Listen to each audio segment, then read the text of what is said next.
Hi, I'm Peter Jones, Chartered Surveyor, author and property investor, and this is the Progressive Property Podcast.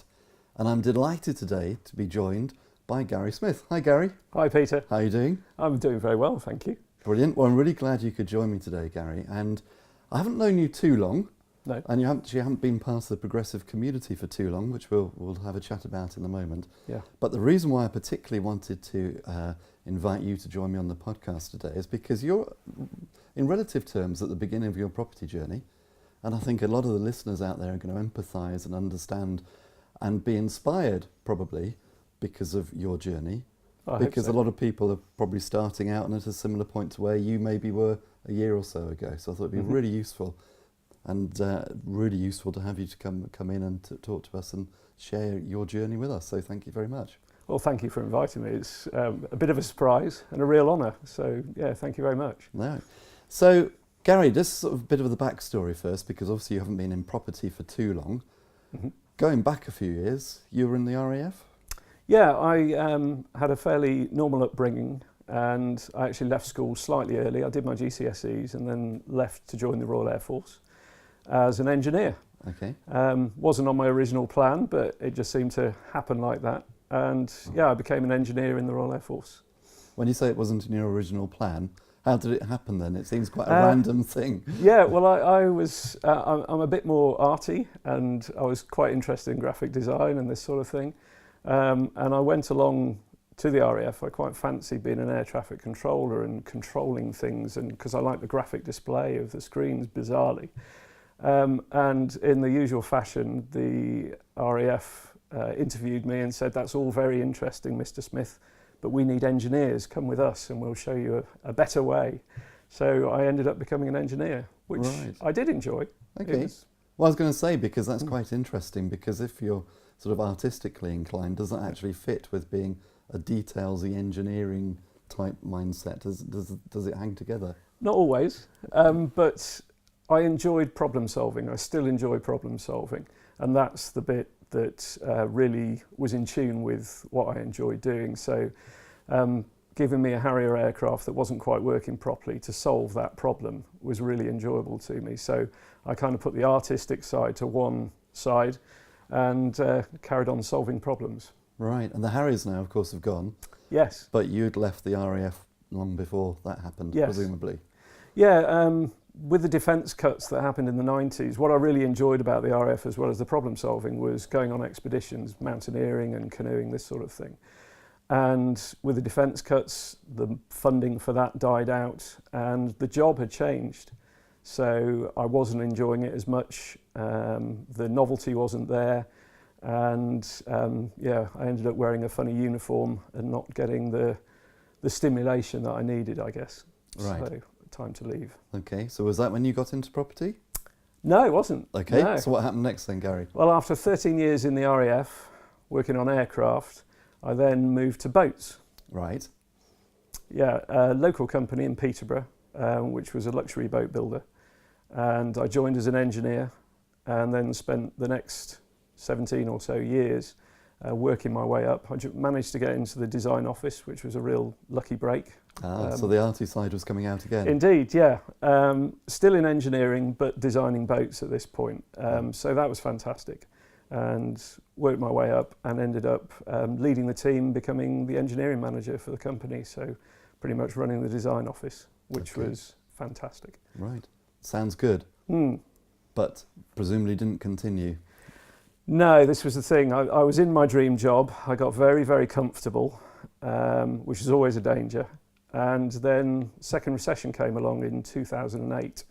And overnight, the orders for boats dried up because rich people suddenly realised they don't actually need a boat. So the orders dried up and then redundancies followed. And that included you?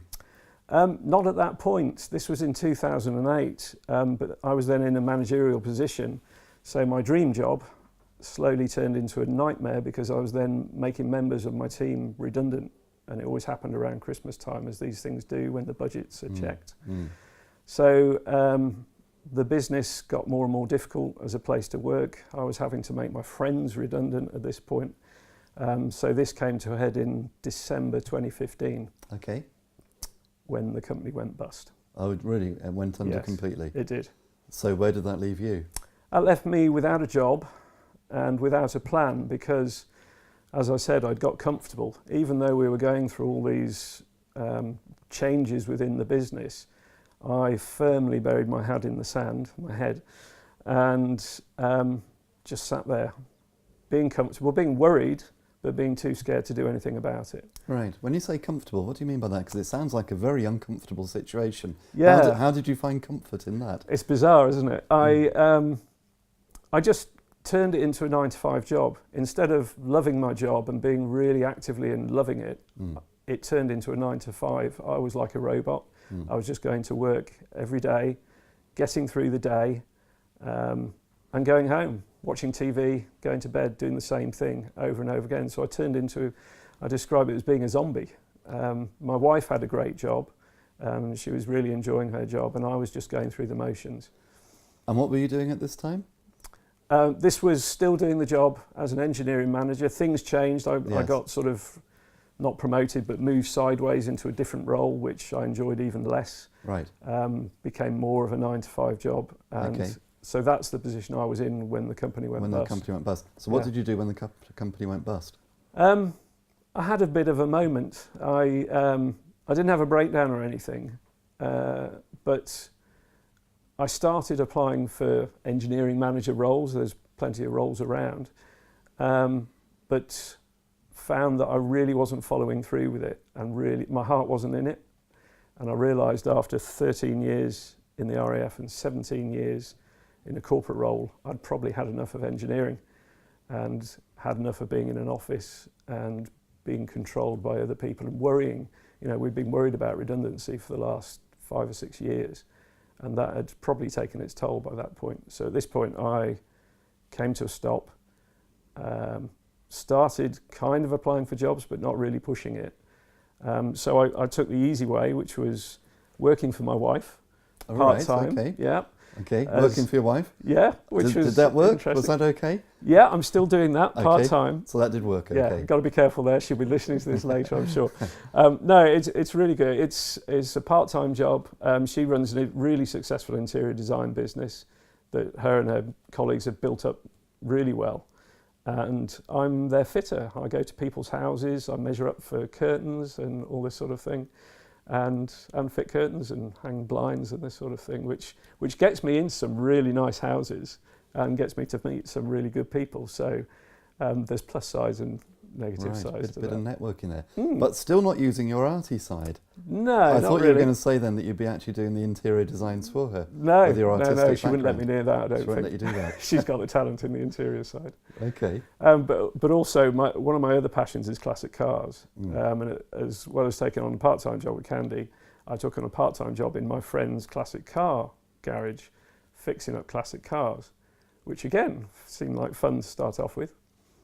Okay. So December 2015, Yeah. you suddenly tip over the edge, you find yourself without a job, you end up working for Candy, your wife, Yeah. and a part-time job with your friend. Yes. And did you think that was it then? That's your life no, now? No, I Or wasn't. did you have other I wasn't aspirations? happy with the situation. The classic car thing was great, and it was a really helpful time actually, because Candy's a great entrepreneur, and the friend I went to work with in the classic car garage also worked in the same boat company as me originally. So we had a lot to share, and he was absolutely an entrepreneur and a fantastic, positive person to be with. Oliver, if you're listening, thank you very much. But working in a classic car garage, actually on the tools, wore off as a novelty fairly quickly, as he and I always expected it would. So it tidied me through a difficult patch, and it gave me somebody to talk to, which was brilliant.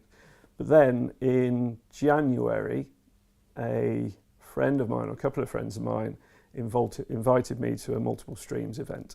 A multiple streams of property income? Indeed, yes. Here in Peterborough? Yes, in Peterborough, in Progressive Property. Okay. Yeah. So that's about a month after you're made redundant? Yes, month and a half. So were you thinking of property before that, or was this a whole new idea for you? We'd always enjoyed fixing up our own properties. We live in Stamford, which is a fantastic little old town near to Peterborough, Georgian town, lots of really old properties, and we'd always lived in old properties and refurbished them, extended them, done lots to them. So we'd always enjoyed that process and done quite well out of them when we resold them, but never taken it a step further. And we'd always thought we should be buying property, especially in the recession when they were cheap, but never taken the step. So yes, we'd always been interested in property, but with me and my head in the sand and being comfortable, never done it. Okay, so you came to the multiple streams property income event. Yes. Roughly January Yes, 2016. late January, I think it was. Okay, what happened? I had another one of my moments, sitting, listening, probably to yourself. I can't remember, to be honest. I do apologise. No, probably wasn't me actually. No, but, okay. Listening to various speakers talk about property, and I had a little, you get that feeling in your heart, that little fluttery feeling that's a good feeling, and I thought I could do this. This is something I could do. I don't need to rely too much on other people. I can, forge my own path. So yeah, it was. So we came away from multiple streams quite excited. And did Candy come with you? She did, yeah. And she was as excited as you were? Yeah. Right, which is a positive. Absolutely. So we're pulling in the same direction. Yes. So as you left, what did you think was going to happen?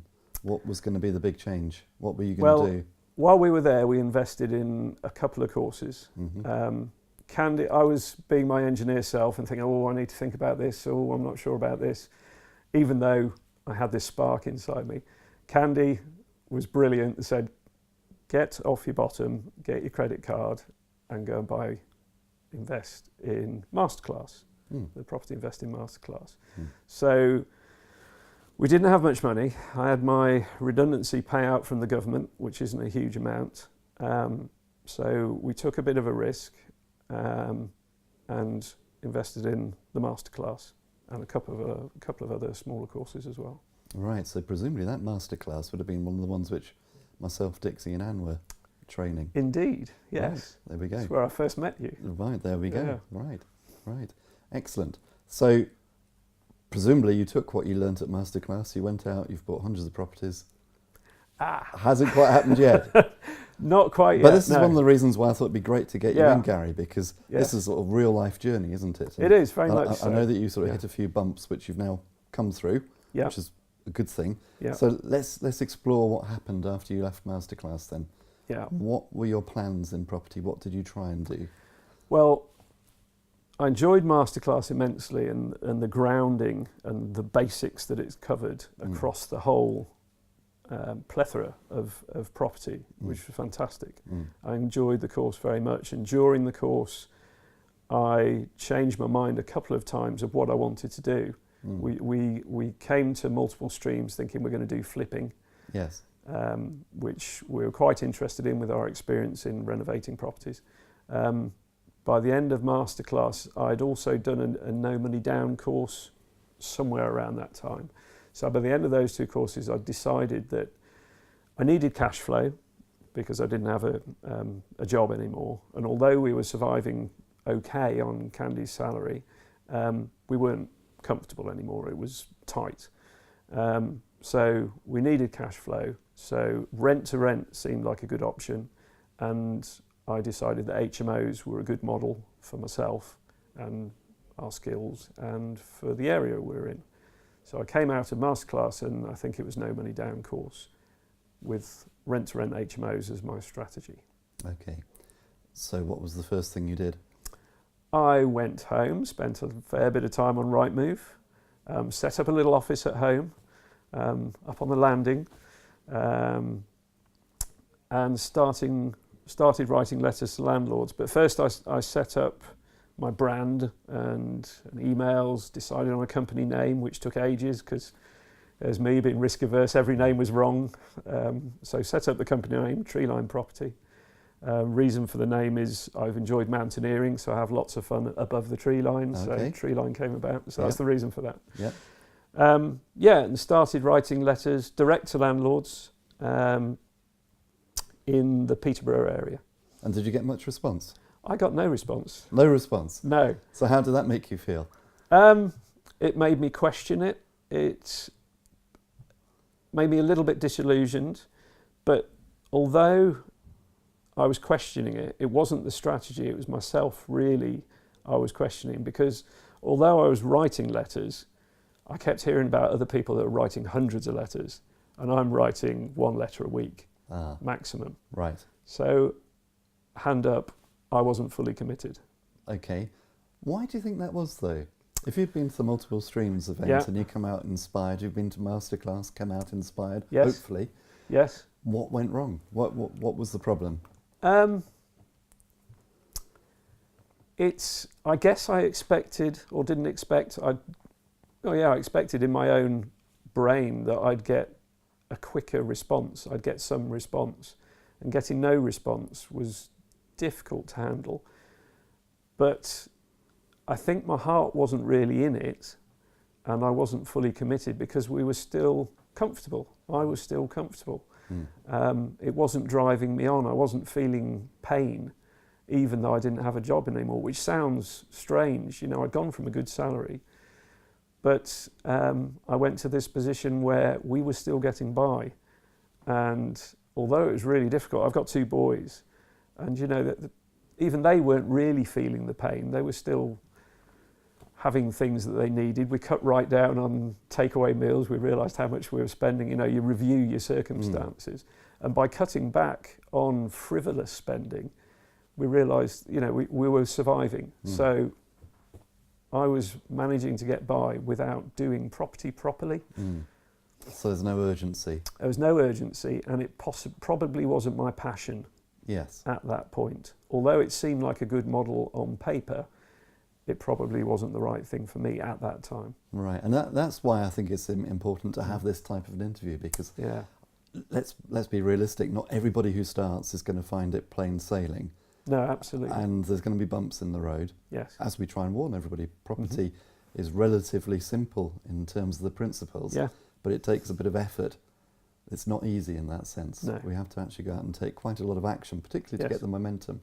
It sounds like you never really got the momentum. No, I didn't. To carry you through. No, absolutely not. My heart wasn't in it, so it wasn't driving me forward. So I was going through the motions, I guess. Right. So were you at the point where you were going to stop property altogether and have a rethink and go and do something completely different? Yeah, it's quite funny in a sad kind of way, but Candy and I have we take the dog for a walk, Herbert, the spaniel.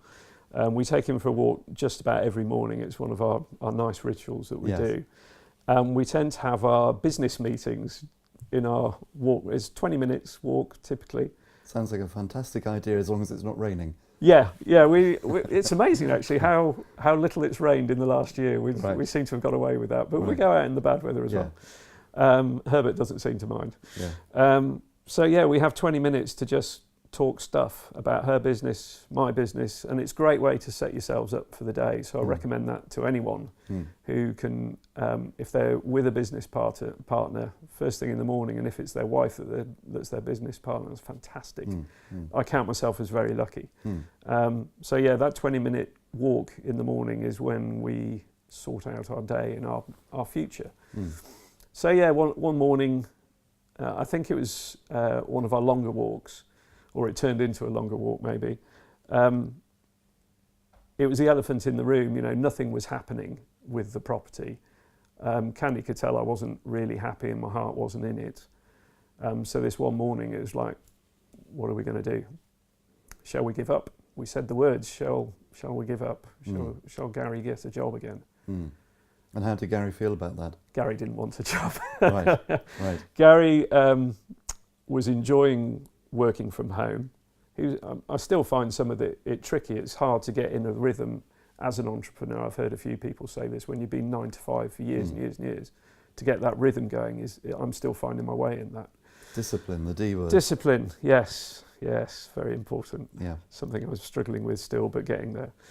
So this morning, I think it was Candy, it probably was because she has the good ideas, suggested, why don't we do serviced accommodation? We'd heard about serviced accommodation, we'd seen other people doing it, and we were in the lucky position to have a spare room in our house. So that morning we said, let's put HMOs to one side for the moment, and let's have a look at this serviced accommodation thing. So we converted the playroom as it was. The boys had grown up by this time, so didn't really use the playroom. They'd probably argue at that point. So we redecorated, converted it from a playroom to a bedroom, and put ourselves on Airbnb. Okay. So we'll come back to the technicalities Sure. in a moment, but I just wanted to explore this moment, Yes. this kind of light bulb moment that you had, Yes. because it sounds like it is quite significant, Yes. but I don't want to sort of make it into more than it was, unless it was, but it'd be interesting to know just what it was for you, really.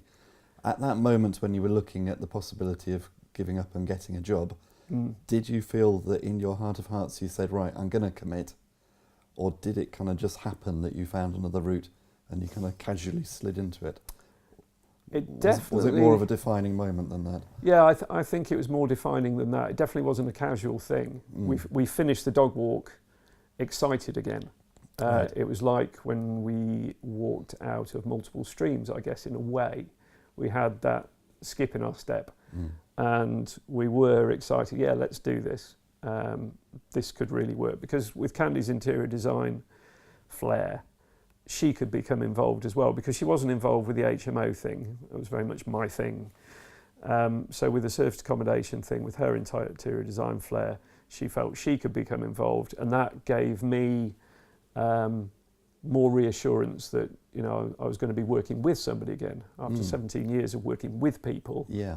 I think that was probably a big thing, which I hadn't really thought about until today. Yeah. And you just asking that, so that's Yeah. interesting. Well, it's interesting. Obviously, because I don't know the details of your story at all. Yeah. But I suspect that a lot of people who might be listening to this, who possibly are struggling a little bit, Yes. may find that the same answer is for them as well. Yes. That maybe it's actually working with somebody is the key to the problem, the solution to the problem. Is Absolutely. trying not to do it on your own. Yeah, I would wholeheartedly 100% agree with that. It can be incredibly lonely if you're trying to do it on your own. And if you try and bounce ideas off people when you're down the pub or something, that may not give you the answers you actually need. Well, it almost certainly won't give you the answers you need. Yes. No, I wouldn't recommend that as Yes. a strategy. But having Candy on board and involved in the business made a huge difference. So yeah, it was a big moment, big turning point. Yeah. Now, obviously, you were in a happy position of being able to turn to your wife, and she was interested Yes. in the business. Yes. Which is great for anybody who's listening who hasn't got that happy position. Yeah. That's one of the benefits of being part of the progressive community. Absolutely. For yeah. sure. VIP, the community as a whole. Get yourself out there, meet people. Yes. Because your JV partners are probably here in Peterborough. Surrounding you. Yeah, absolutely. Absolutely. Yeah, sure. So you went away, you had a skip in your step, you thought about doing serviced accommodation. You very bravely decided to open up your house Yes. to complete strangers. Yes. But Candy was on board with that and happy with that, so that's good. So how did that then develop into the business you're now running? We found we enjoyed it. We enjoyed the process, and we enjoyed meeting people. And we liked the model. Airbnb is a nice platform to use. We like the community that Airbnb tries to put forward, which works very well. And so we enjoyed the process. So leading on from there, two things happened. I took Paul Smith's serviced accommodation course. And as I hadn't mentioned earlier, one of the other things we invested in multiple streams was VIP. Oh, okay. Yeah. Right. So those two things, and I'd put VIP off. I didn't want to start it too soon because I thought it would be better if I learnt some basics before I dived in. Okay, for anybody who's listening, the VIP is a 12-month mentoring program run by Progressive. Yeah. Yeah, so we took the serviced accommodation course, which was very, very good, and gave us, it was like the masterclass course for serviced accommodation in a way. It gave you everything you needed to know. And then VIP for me started in September. So took masterclass around April, did the HMO thing for a while, and then September started VIP. And that's when I really started to gain traction. Right, good word, traction. So your commitment is there, your Yes. knowledge is there. Yeah. It's now just a matter of taking the action. Yes. So what were the practical steps that you took then? You've got your playroom has become one of your rooms, Yes.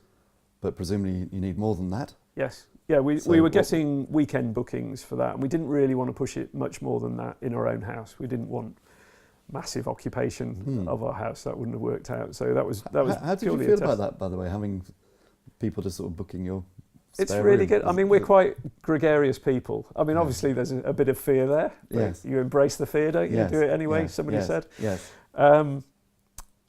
And actually we found that, as is true in the world, 99% of people are really nice and great fun to meet and no problem at all.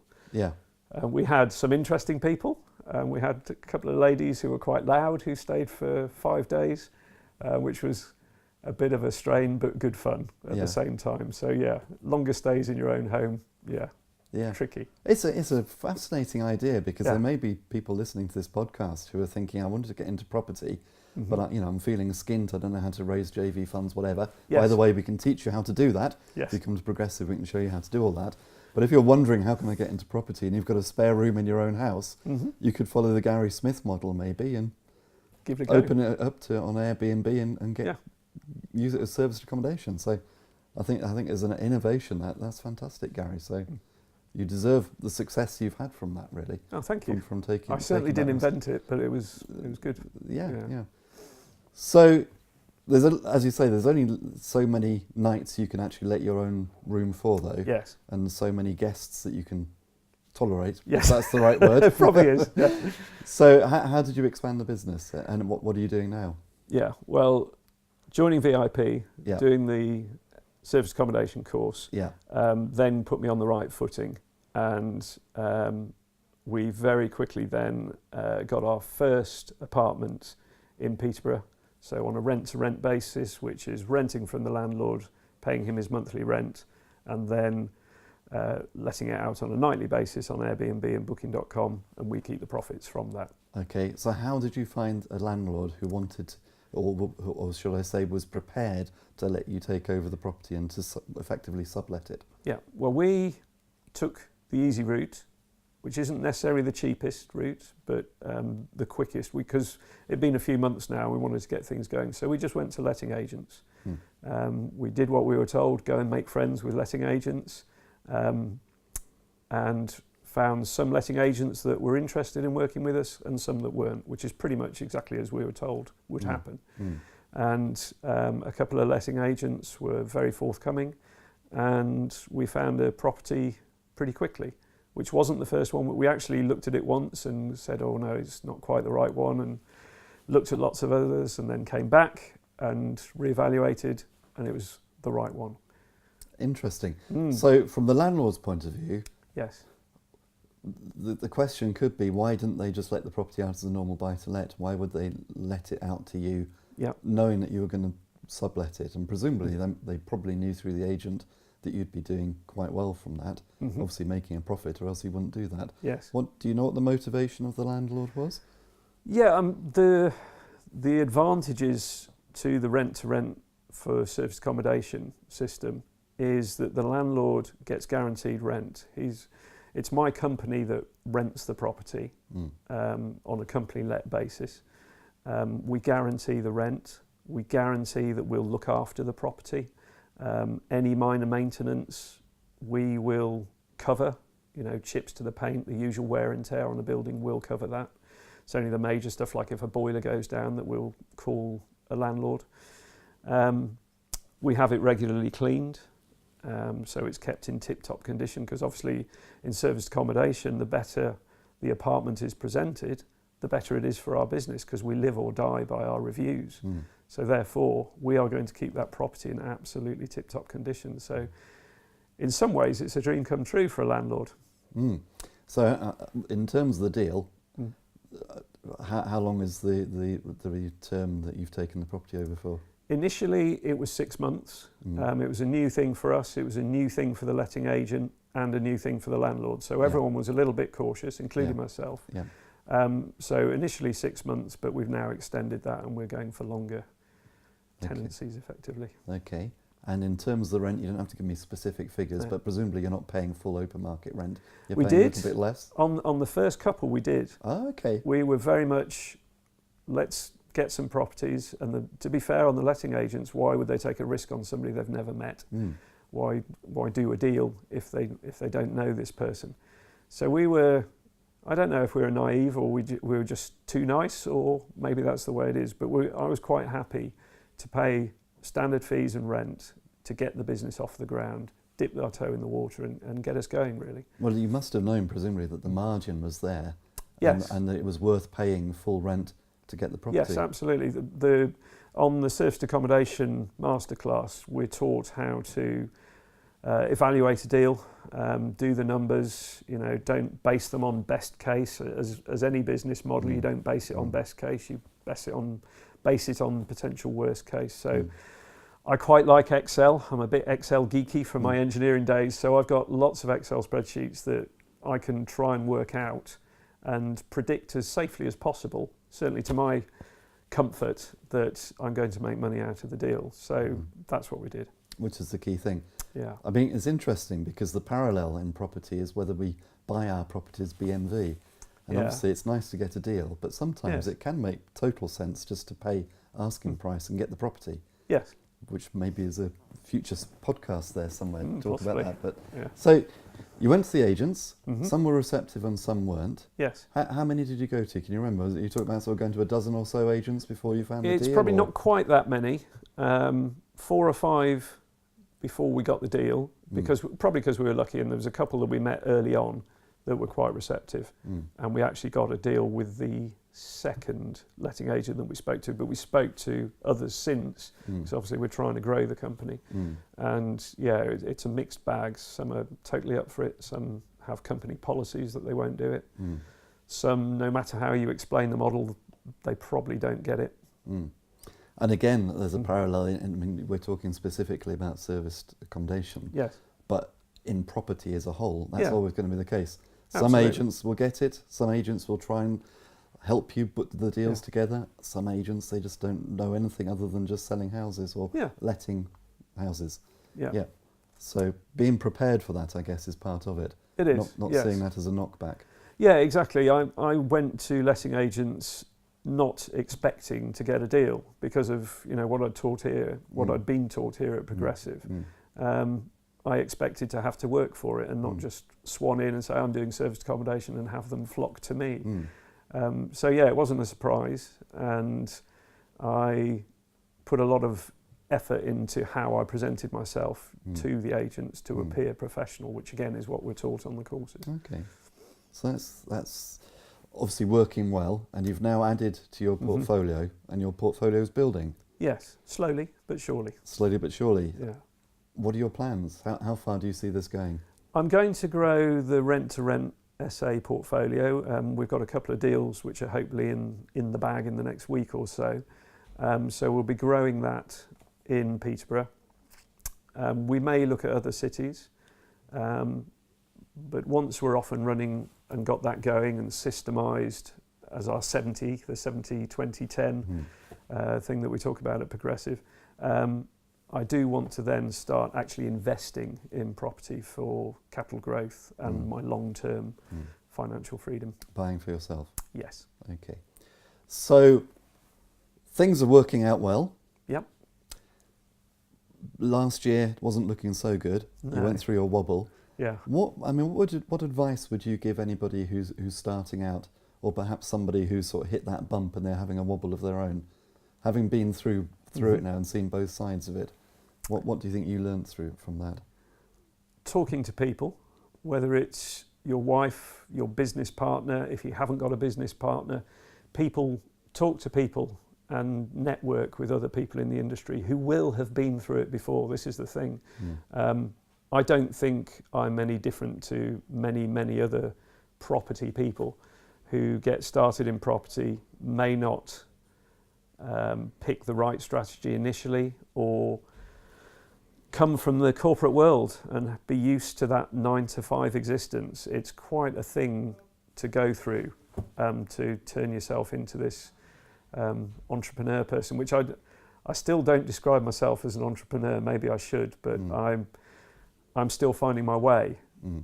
So I'd advise people just to talk to other people doing it in the Progressive Property networks or business networks, but certainly talk to people in property, because people will have gone through it before, and you'll hear their story and it'll help you, definitely. Okay.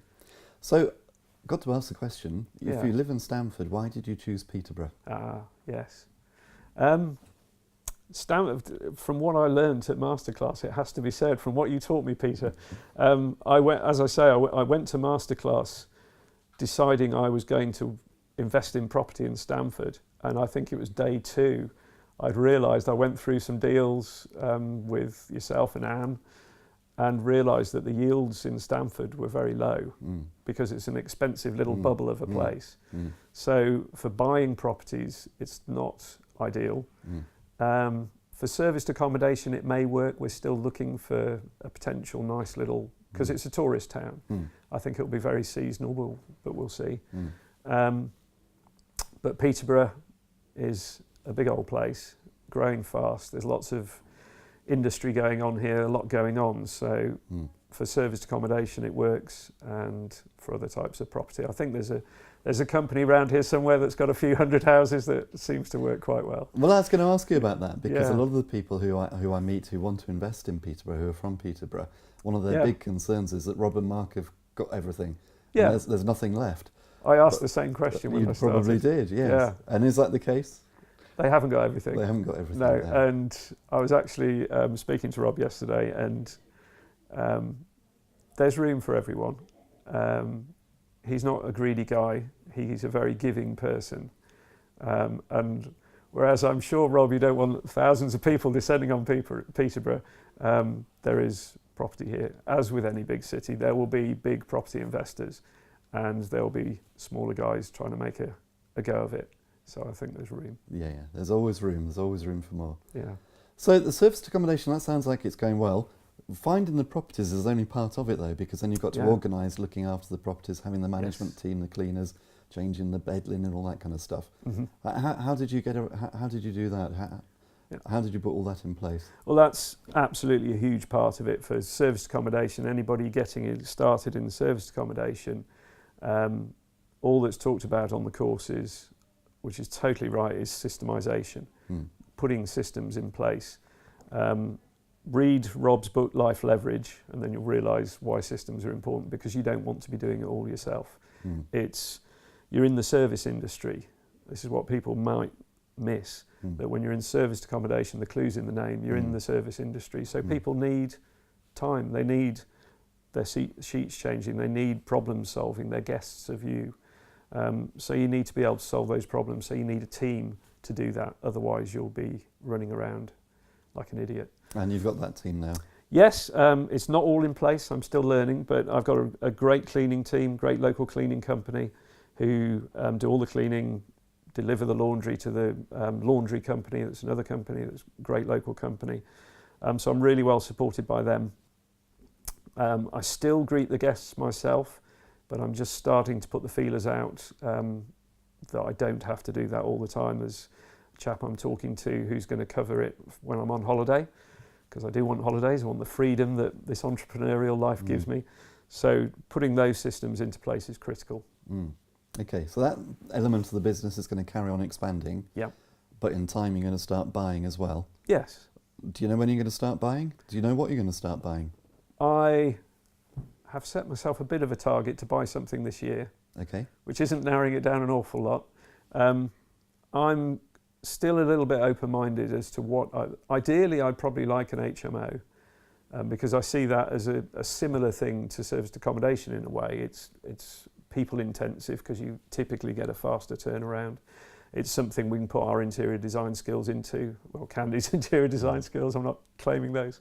So that as a model would work for us, but obviously it needs a bigger investment, so I'd need to get my JV head on for that. But for me, it's kind of seeing what deal comes along. Whether it's a buy-to-let or an HMO, I'm quite happy to see what deals come up, and maybe even buy a house for serviced accommodation. So I'm a little bit open-minded. I haven't fully set that 20 of my 70-20-10 just yet. Okay. But do you have a vision where you're going to be in 5 years' time, 10 years' time? I want to replace my income. That was my target for this year, my income from my old job. We're not going to achieve that, but that's because of me. I'm not pointing the finger at anybody else other than myself. When you say you're not going to achieve it, you mean achieve it this year? This year? Yes. Oh, in future, You will I am achieve it. going to achieve it, Yes, Peter. yeah, Definitely, yes. definitely. So replacing that salary through property while still having the freedom to do the fun stuff is my aim, my first aim, and then longer term to build on that. Okay. So when you say fun stuff, Yeah, you are having quite a lot of fun, aren't you? Because you came on ESR, Expert Speaker Revolution, did. run by progressive sister company Unlimited Success. Yes. That would have been last year? Earlier this year. Earlier this year. Yeah. Candy came last year. Yeah, Yes, she started indeed. before me. Yes, indeed. So you've done speaker training with Progressive. And I'm loving that very much. What is that sort of doing for you? What are you doing with it? What it's doing for me is giving me something that I really enjoy to do. I enjoy property, but I've discovered speaking. It's a bit funny, going to these courses with Progressive, I kept looking at the people on the stage, yourself, and thinking, I'd like to do that, and I think I could do that. And I like giving back. Sounds cheesy, but I do. It's something I learned over the last few years. I used to run a scout troop, and on the evenings, I'm at the scout hut teaching these youngsters how to put up tents and stuff. I loved that because I've always enjoyed the outdoors, but just love teaching.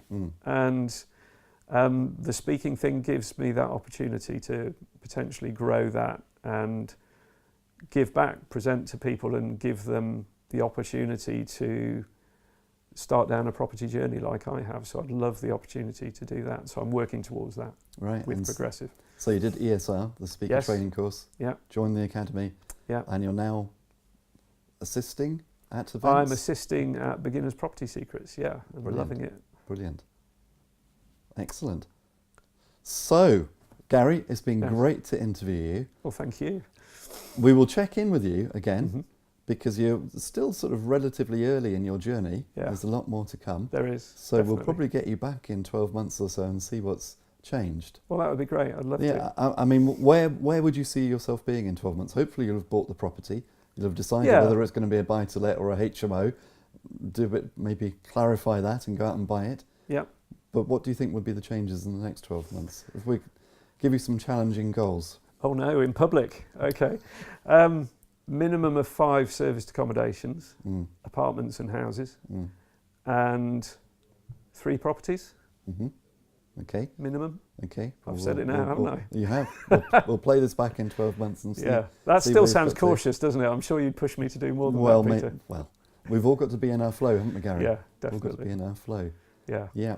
Brilliant. And speaking more, definitely. Don't forget the speaking. Yeah, absolutely. Yeah. We'll look forward to that. So, given where you've been on your journey so far, one last piece of advice for anybody listening, maybe? My big piece of advice that I always give is don't get comfortable. Have a plan B, because I got comfortable and I didn't have a plan B. It crept up on me, and it's not necessarily a very nice place to be, having to suddenly construct a plan B if you haven't got one. So don't get comfortable, push yourself and look for this other thing to do. Fantastic. Well, Gary, it's been an absolute pleasure to have you here today. I'm really sure that's going to inspire and encourage a lot of people.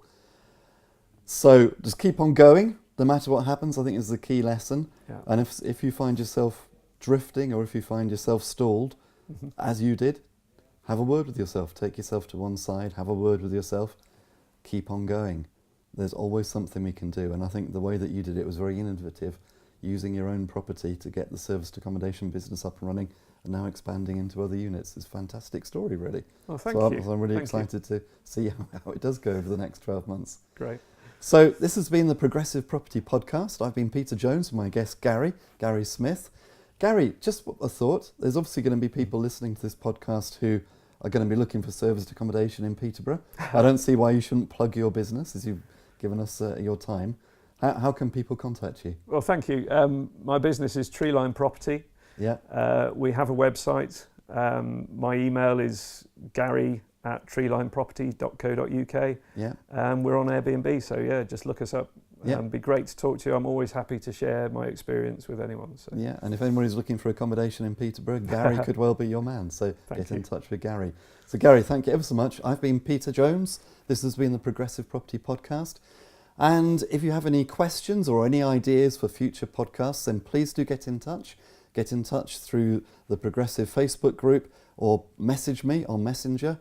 And if it looks like a good idea, which I think we can all benefit from, we may well make it into a podcast in the future. See you soon. Here's to successful property investing.